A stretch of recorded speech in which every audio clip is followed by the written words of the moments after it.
ভিডিওটি দেখে আপনারা বুঝতে পারছেন যে এটা কোন জায়গা। তো এটা হচ্ছে মেট্রো ট্রেনে আমরা যাব কোথায়। ও যেখানেই যাই একটু মেট্রো ট্রেনে না গেলে হয়, তাই আমরা টিকিট কাটছিলাম ওইদিকে, আর এইদিকে আমার কিউটিটাকে নিয়ে দাঁড় করিয়ে আমি ভিডিও করছিলাম। সবাই এদিক সেদিক হাঁটাহাঁটি করছিল, আর এই করতে করতে আমরা চলে এসেছি আমাদের গন্তব্য স্থানে। আরেকজনের জন্য আমরা ওয়েট করছিলাম।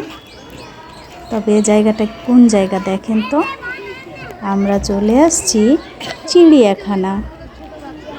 আমার মেয়েটার এই প্রথম চিড়িয়াখানা নিয়ে আসলাম, আর এই চিড়িয়াখানায় সবচাইতে বেশি থাকে এই বানরগুলা দেখতে ভালোই লাগে, কিন্তু সবচাইতে পিচ্চি বানরগুলাকে বেশি মজা লাগে দেখে।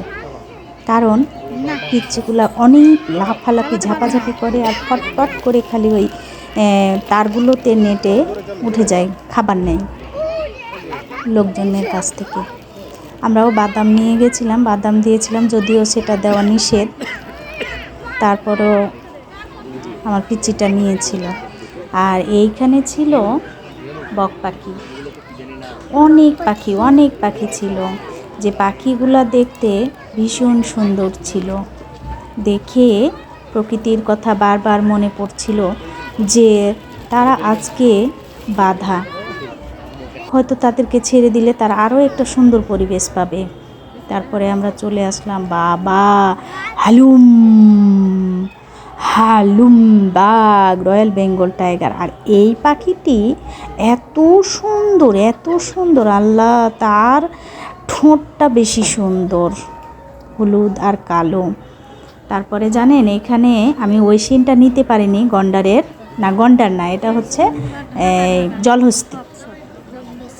তারপরে দেখেন এক ঝাঁক হরিণটা ছিল অনেক, তবে পিচ্ছি কিছু হরিণ ছিল, আর হরিণগুলোকে তখন খাবার দিচ্ছিল। আমরা সেই সময় গেছি। তো সবাইকে ধন্যবাদ।